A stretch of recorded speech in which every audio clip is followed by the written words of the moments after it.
Friends, आप सबका स्वागत है हमारे channel Shivam English classes Begusarai Bihar में। आज आप लोगों को song of my self chapter का समरी बताने जा रहा हूं। आप लोग गौर से देखेंगे, समझेंगे, सुनेंगे और कॉपी पर भी नोट करेंगे। सबसे पहले लास्ट क्लास में मैंने आपको बताया था explanation of song of my self, जिसको वॉल्ट विटमैन ने लिखे हैं, जिसको मैंने काफी खूबसूरती से बताया एक अमेरिकन पोएट के बारे में। आज उसका शुरू करते हैं। आज सबसे पहले समरी देखिए कि present the summary of song of my self. Song of my self summary को प्रस्तुत करते हैं।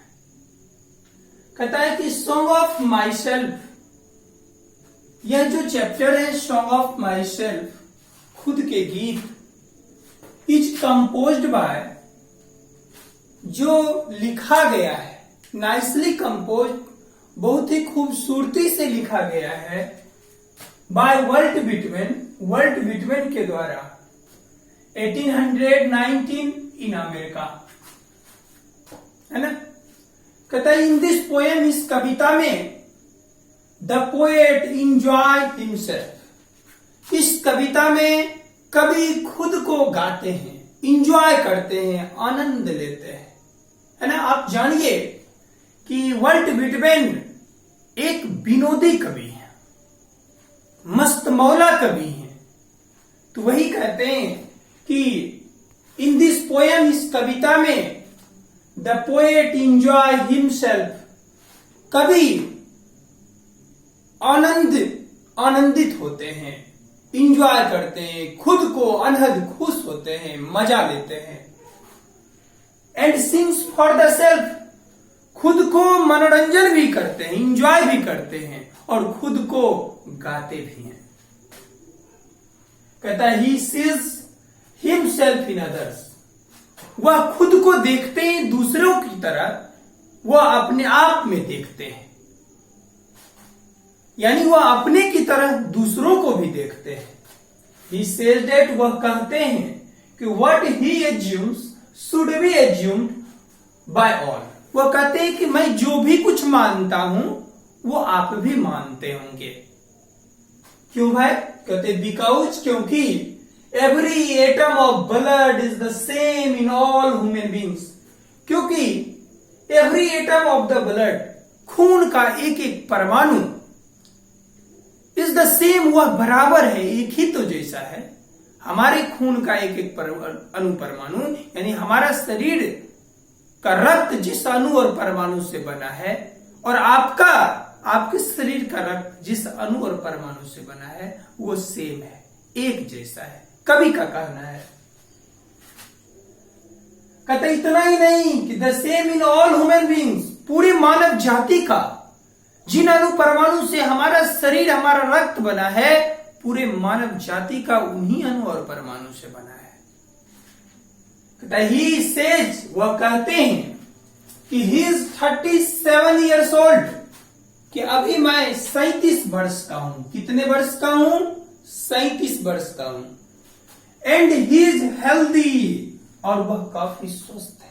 कभी अपने आप को कहते हैं कि मैं अभी 37 वर्ष का हूं और मैं अपने आप में भी क्या हूं? स्वस्थ हूं, हेल्दी हूं। एंड होप्स, और आशा भी रखता हूं, to remains healthy till death, मृत्यु उपरांत तक, जब तक मेरी मृत्यु नहीं हो जाए, है ना, मतलब मृत्यु के आखिरी कड़ी तक मैं स्वस्थ ही रहूं। He always keeps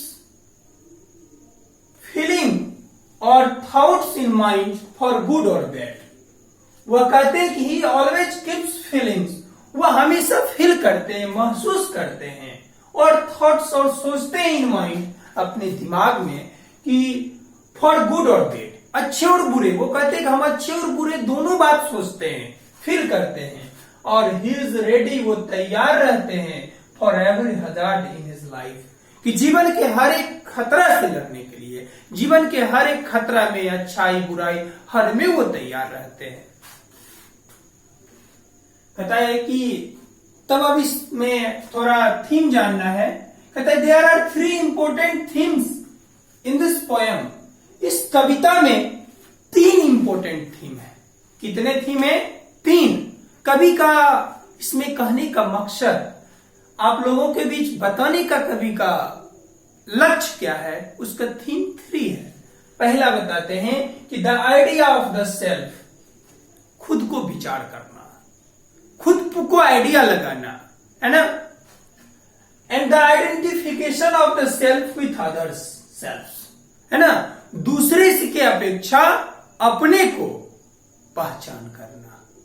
पहले तो खुद को आइडिया करना, मैं क्या हूं, और दूसरे से अपेक्षा अपना पहचान करना, अपना आइडेंटिफिकेशन करना।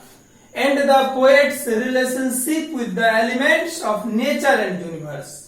और तीसरी बात है कि कवि का जो संबंध है ना, with the elements of nature, यानी प्रकृति के जो तत्व हैं उनसे उनका जो संबंध है, या यूनिवर्स इस ब्रह्मांड का, उसके बारे में बताते हैं। कहता है the concept of the self, यहां अभिधारणा जो है वो सेल्फ का, खुद का, स्वतः का, स्वयं का, वो है is the most significant aspects of Whitman's mind and arts. मतलब कहता है कि यहाँ सेल्फ शब्द जो है, स्वयं शब्द जो है, खुद शब्द हैं, वो वर्ल्ट विटमैन के दिमाग का सबसे खूबसूरत कला है। कहता है to Whitman the self is both. यहां पर सेल्फ शब्द दोनों चीज है, इंडिविजुअल भी है और यूनिवर्सल भी है, व्यक्तिगत भी और सार्वभौमिक भी है, यूनिवर्सल भी है। कहता है दस, इसलिए द पोएट डेवलप्स, इसलिए कवि व्यक्त करते हैं a scene of the loving brotherhood. कहता है एक भाईचारे का नजारा को व्यक्त करते हैं, with God and with all Mankind. मतलब प्रकृति के साथ, ईश्वर के साथ, और हां पूरे मानव जाति के भी साथ। अर्थात कहने का मीनिंग है कि हां इस कविता में सेल्फ शब्द पर फोकस किया गया, खुद को पहचानना है, खुद को जानना है। पहले तो बोले कि मैं खुद को मस्ती करता हूं, है ना, खुद को गाता हूं। फिर आगे कभी बढ़ते बढ़ते बताते हैं कि मैं जो सोचता हूं, है ना, वो आप भी सोचते होंगे, मैं जो मानता हूं वो आप भी मानते होंगे, क्योंकि मेरे शरीर का, खून का, रक्त का एक एक अणु परमाणु, एक एक रक्त का एक एक कतरा जिन अणु और परमाणु से बना है, पूरे मानव जाति का रक्त उसी अणु परमाणु से बना है। और आज मैं अगर 37 वर्ष का हूं, एक अच्छे मिजाज में हूं, एक अच्छे स्वास्थ्य में हूं, और इतना ही नहीं, मैं ये भी चाहता हूं कि मृत्यु उपरांत तक मैं स्वस्थ ही रहूं। लेकिन मेनली इसमें 3 चीज कभी बताते हैं, वो बारीकी से फिर जानिए। 3 चीज पर फोकस। सबसे पहला कहता है कि 3 important things, idea of the self. गौर से देखिए, पहला है कि आइडिया ऑफ द सेल्फ, खुद पर विचार करना, सोचना। The identification of the self with others, दूसरे की अपेक्षा अपने को पहचान करना। और तीसरा है कि the poets relationship with the elements of nature and universe, कवि का संबंध प्रकृति के तत्वों से या यूनिवर्स से। तो उन्होंने वर्ल्ट विटमैन के माइंड के सबसे खूबसूरत कला बताया गया, सबसे खूबसूरत, मतलब दिमाग का सबसे खूबसूरत पार्ट बताया गया। और लास्टली में आप इतना जानिए कि कवि इसमें बताना चाहते हैं कि डेवलप करना चाहते हैं, माइंड को डेवलप करके यह बताना चाहते हैं, वो विनोदी, वो हंसमुखी, वो मतलब जिसके होठों पर, लफ्जों में, आंखों में मस्ती ही दिखता है, मस्ती ही झलकता है, वैसे कवि बताते हैं।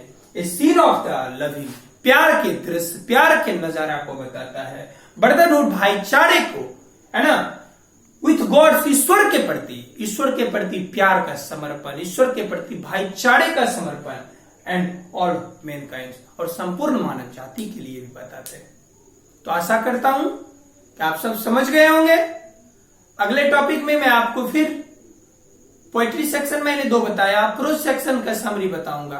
पहला टॉपिक कोशिश करेंगे इंडियन सिविलाइजेशन कल्चर पढ़ाने का, है ना। तो आज मैं इतना ही बताता हूं, आप लोग समझ लिए होंगे। लाइक शेयर सब्सक्राइब करना ना भूलें, अपने दोस्तों के बीच भी बताएं जो अभी तक वंचित हैं। बहुत बहुत धन्यवाद, आज इतना ही।